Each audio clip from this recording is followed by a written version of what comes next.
Hi, I'm Zelian Turner, the Director of School Communications here at PALCS. This is Winging It. Today with me, I'm sitting with Jessica Kirk, one of our elementary school counselors. Hi, Jessica. Hello. And this is Winging It.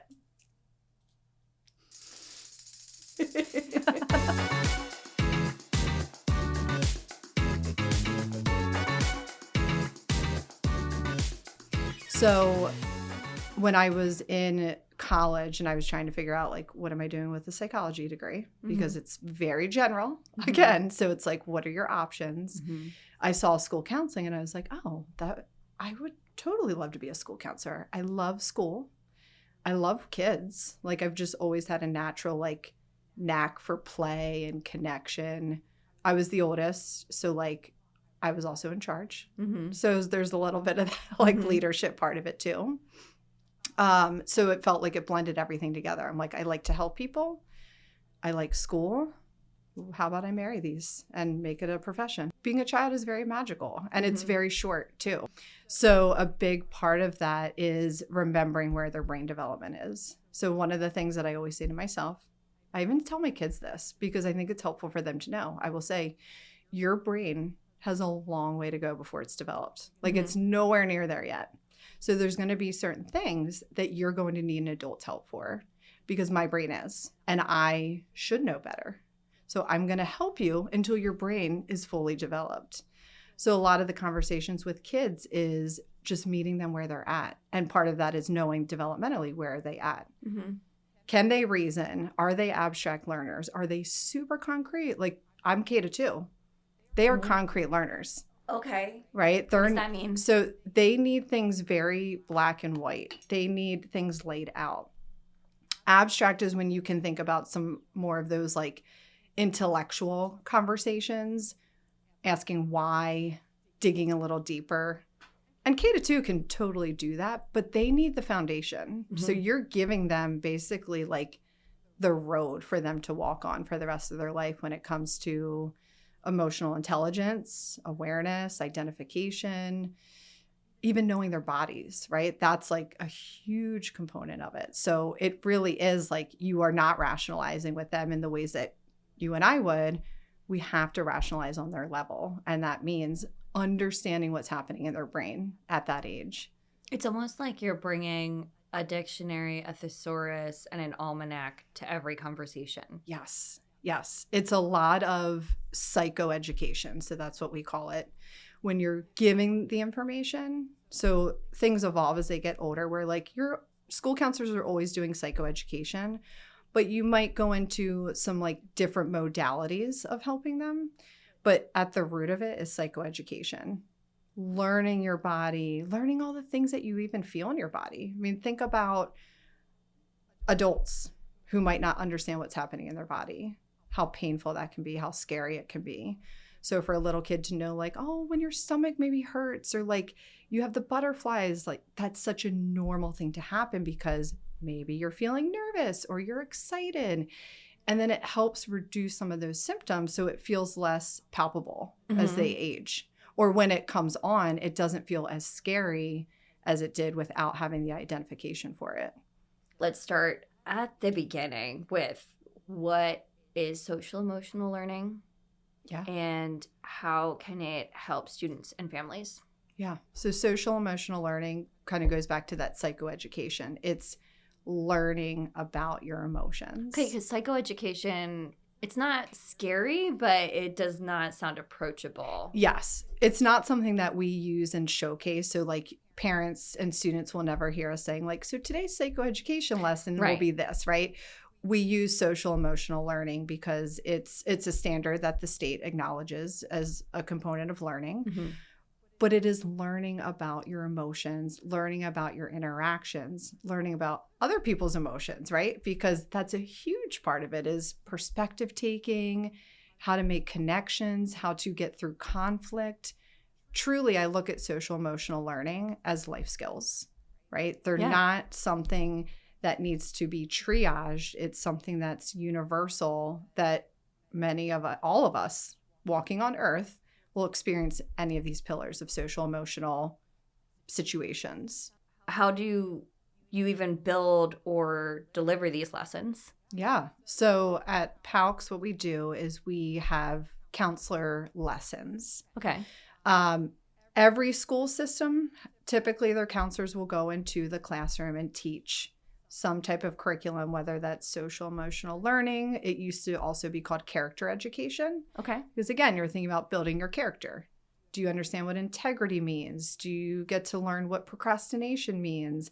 All of these important pillars of also what makes you you. Identity. Who are you? What do you like about yourself, right? That's so important to build that connection and empowerment so that as you continue to navigate life, you always have that core place to come back to of like, who are you? Who are you at the root? For me, the way I'm connecting to what you're saying is building and understanding self-identity through contrast to others. Like just being able to see and identify, not necessarily be always holding a mirror to yourself. Yes, absolutely. So I look at, especially at like the core ages, they're really starting to learn about themselves and understand what that even means. That it's awesome that you love trucks, right? And maybe your buddy over here has no interest in trucks at all, right? So understanding that everybody is different, but getting to own who you are, I think is a huge source of empowerment that you can carry as a strength for the rest of your life. So what we do at the elementary level is we have 2 lessons a month.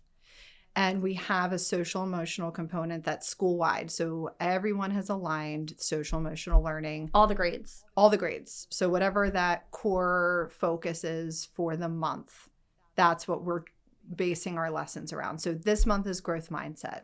So then we will tailor lessons to match that to make sure we're aligning with standards. But also, again, we're honing in on the concept. Do they understand what growth mindset is? We use a variety of curriculum. So some of it is like empirically studied curriculum. We use a mind up curriculum. It's mindfulness. It's awareness. So you're learning all of these cues of how to be mindful, right? That doesn't require meditation. Mm-hmm. It simply requires learning what awareness means and how to use your environment to help you sustain attention, to be present, to feel safe and comfortable in your body. And then we have specific lessons to hone in more on that social emotional concept. So what does this look like for K through 2? Yeah, so the kids come in twice a month and we meet with them. We'll usually start off with some type of mindfulness activity so they can start to be educated on what that means, why it matters, right? So like teaching the why is so important. You can go to school, you can do all the things, but if you don't understand why bother, right? Mm-hmm. So really teaching them why and how it's beneficial for them. And then we'll go into more of our specific content of what our lesson would be. Typically, it entails some type of story, video. Definitely we do an activity. So we'll send messages out to the families with everything that they'll need. We'll let them know their supplies that they need. And then we'll run our lesson. And then we also leave room for conversation. The kids love to talk to each other. Yeah. It's so fun when they get to like chat with each other. They get to share their different experiences based on our concept. And then, of course, they get time to just chat, right? They love to share things. So if the students are listening here, there's usually a show and share component because who doesn't love to share their favorite toy or their favorite animal with their buddy on the other side of the state. So it's also a really great way to connect outside of the classroom. Okay, so I'm backing up a little bit because I'm so intrigued. What does a mindfulness exercise look like? Yeah, so there is a wonderful website called The Mindful Teacher, and she creates visuals. So one of my favorite is called the Bubble Bounce, and it's all of these bubbles on the screen. And then the guide will tell the students, hey, follow the red bubble. So they've got to track with their eyes so that, again, when you're focusing on something, that allows you to be present and mindful. There'll be a fast one. There'll be a slow one. There'll be a colorful one. That's one example. That's one of my favorites that I like to use. The other one is the 5 senses. So we'll have the students sit and we'll say, hey, look at 5 things in your space. 4 things that you can touch, 3 things you can hear, 2 things you can smell, 1 thing you can taste. We'll let them share out with each other again, that allows for that connection to share, like, this is what my space looks like.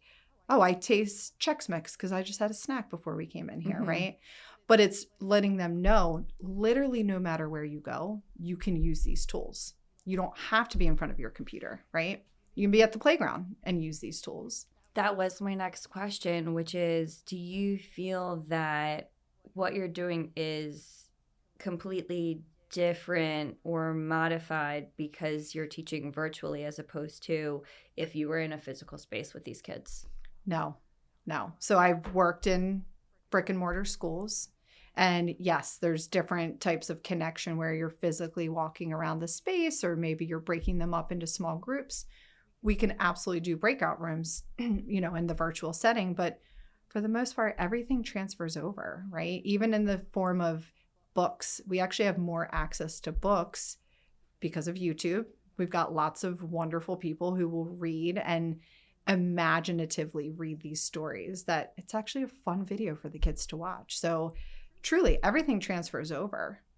Let's talk about the resources that you make available for parents and families.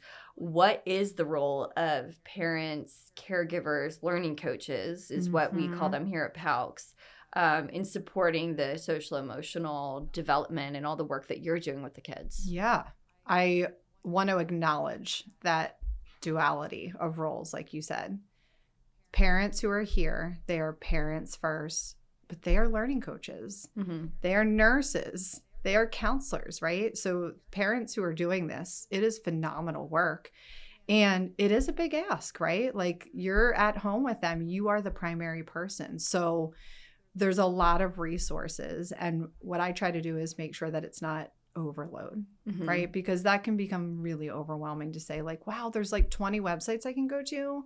I'm probably not going to go to any because it's just too much. Just like for kids, you're just overloaded with information that naturally the body can sometimes go into that like fight, flight, or freeze shutdown where it's like, just no to all of it. So one of the things that I did last year and might do again is with every social emotional component of the month, I would make a little Canva presentation that was specific to elementary kids. And then I would give 3 resources. Here are some things you can do to expand upon this social emotional concept in really fun ways, right? So videos, coloring books, even best practices of like what kind of conversations to have with your kids. Speaking prompts, right? Sometimes we don't know what to say to our kids or how to approach those conversations. So really giving them like a toolbox for themselves as the parent to say, how do I engage with my kid in a really productive and connecting way? I pick up my 4-year-old from daycare and I go, how was your day? And she'll say, good. And I'll say, what did you do? And she could have sat in a corner and stared at the wall the whole day for what she can recall and turn into conversation to talk to me about. Yes. And then does she talk to you at another time about things? Oh, for sure. Yeah. Of what course, time like of day? when I'm when you're ready for bed. When I'm like, I just made my dinner and I'm trying to like decompress with my thoughts. Yes. Yep. So when you think about it, again, it's completely normal and developmentally appropriate. When they come home from school, they need to re-regulate. And part of that is they need to decompress. It's so obvious. And I know, but we forget. And we're so eager as parents, right? We want to know, what'd you do? Who'd you talk to? Did you play with someone? Were you happy? Right? Like it becomes like, more for us. Can I have a second? Can I unwind? Yes. Think about for us, and everyone's different. Some people have that social battery where they could come home and they can keep going. I would argue that most people need a little bit of time to just decompress and transition from your work hat to now your parent hat. Same for the kids. They're students all day long. They need some time to be like, my body truly needs to re-regulate. And that's in the form of not talking, watching TV, going outside to play.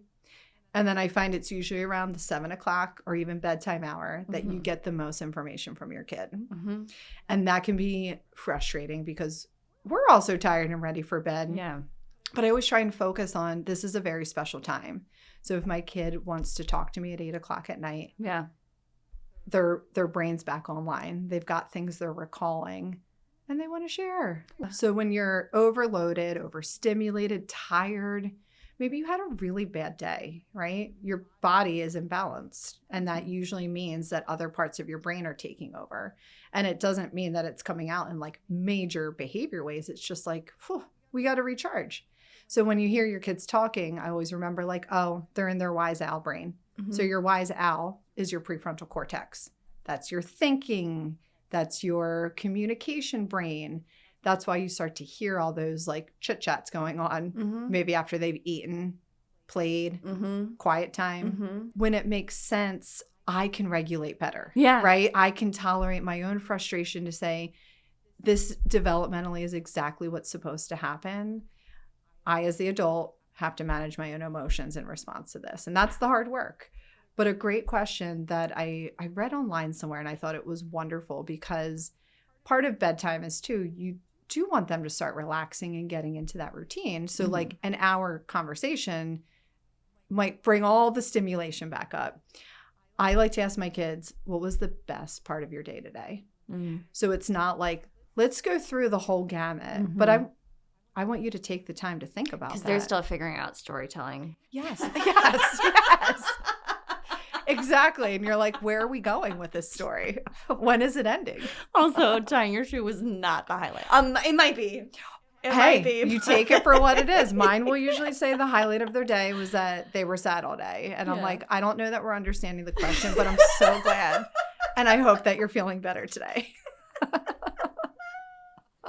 Okay, yeah, I love that. So throughout the virtual school day for our students here at PALCS, are you ever, you're spending all of this time building these essential toolkits, and perhaps at grades K through 2, it's even just introducing them to having a box with maybe a hammer. Yes. Well, one might argue they're already coming in with a hammer.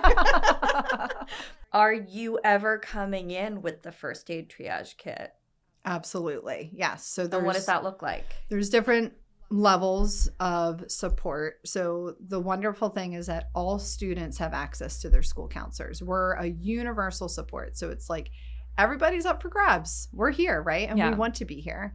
So when you think about the universal approach, is like everyone's getting these opportunities for social emotional learning. They're getting access to that piece of school counseling. And then there's interventions, right? So there are students and families who may need specific paths, right? Based on whatever their needs are. So that first aid kit might look like meeting for individual counseling sessions or group counseling, even for the parents, right? So I always say to the parents, we are here for you just as much as we're here for them. So if there are parenting questions or concerns, or I don't know what to do with this issue, we're here for those first aid kit essential conversations as well. Do you feel like it is just as much of a learning experience? Let's say for our learning coaches, our primary support adults?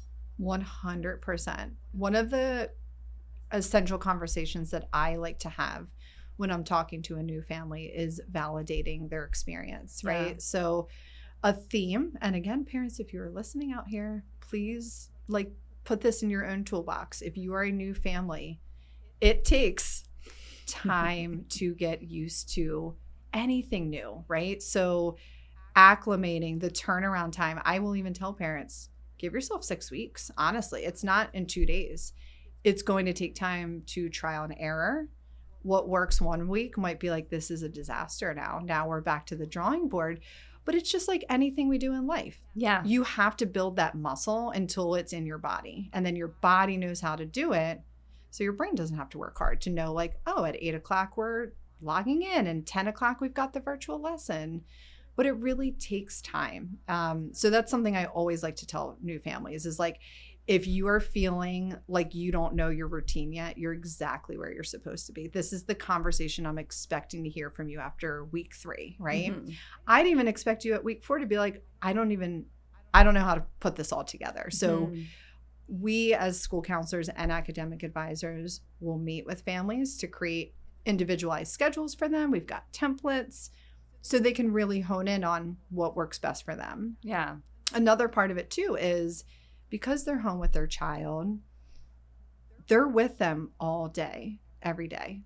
Kind of going back to what I was saying about me as a school counselor, but also being a parent, it can become really easy to be laser focused and hyper vigilant to like all the things your kid is doing. Yeah. Right. So sometimes you need that third party sounding board where you might call the counselor to ask, hey, I'm noticing these behaviors going on. Right. What do you think of this?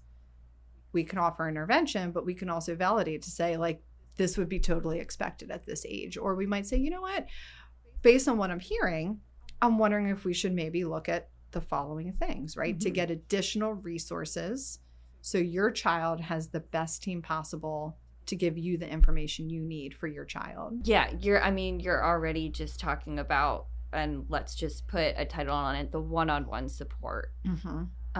Is that by appointment only? Are there check-ins? How does that work? Yeah, great question. So families can request it. So I will always say to the students and to the parents, if you'd ever like to set up a time to talk with me, it doesn't have to be for the first aid kit. Mm-hmm. It can be because you're in your toolbox and you want to share that you learned how to score a goal in soccer or you moved up in gymnastics, right? It can be, there's the rainbow spectrum of it, of we don't always have to meet when we're in need. Mm-hmm. We can meet before that to learn how to make connections with other safe people in the world, how to communicate with them. But yes, they can request individual. Sometimes we will reach out to families to say, hey, I wanted to check in, see how things are going. Would check-ins be helpful for a variety of reasons, right? Making sure we're feeling motivated to get our schoolwork done. That duality role that parents have, sometimes it can really get in the way of the parent-child relationship. So I will typically offer to say, if you two are hitting a point where it's really causing a lot of conflict, let the professionals step in terms of, hey, we can tell Johnny, that's your teacher who's telling you need to do these things, right? Because it can create that like bad guy mentality, right? So we'll sometimes step in as a wedge to say, what if we took some of that pressure off of your relationship so you can keep the core of your connection and let us come in and talk to your child about what needs to be done at school, or, hey, we're not doing our schoolwork. How can we get them back on track? I love that. I love that it just feels like there's a lot of like a village of support kind of surrounding every student and family. Yes. I always think of the words availability and team, right? So knowing what's available to you is really important, because when you get to that overwhelmed place, again, you're in the first aid kit spot. So your cognitions aren't actively looking at, all right, let me research and find these things. So we want to make sure that they know what's available to them and that teams are essential, right? So like your child, you as the parent, you deserve to have a village, right? Like we are not meant to do this alone. School, outside of school. Right. Right. And yes, are we at the core? But sometimes there's people that are better at having these conversations, or it's too heavy or it's too challenging. You bring someone in so you can have these conversations together, right? And as parents, we're always learning and growing at the same time as the kids. And not necessarily, like, just to reiterate what you have already said, not leaning on your village when you are feeling stressed out and in dire need, but letting the village naturally play its role. Yes. Letting it exist, right? So when you think about, if your child goes to daycare, right? It's like, well, I'm so glad that my child is a teacher who's teaching them the things, right? Mm-hmm. Are you always going to be the teacher for them, right? Probably not. But you're going to be the reinforcer. You're going to back up the teacher. But what a blessing it is to know that there's someone who has a skill set to give this to your child. Big time. Right? That's the way I look at it. It's like, how wonderful that I have these resources and these people that I trust and like to influence and support my child in their development.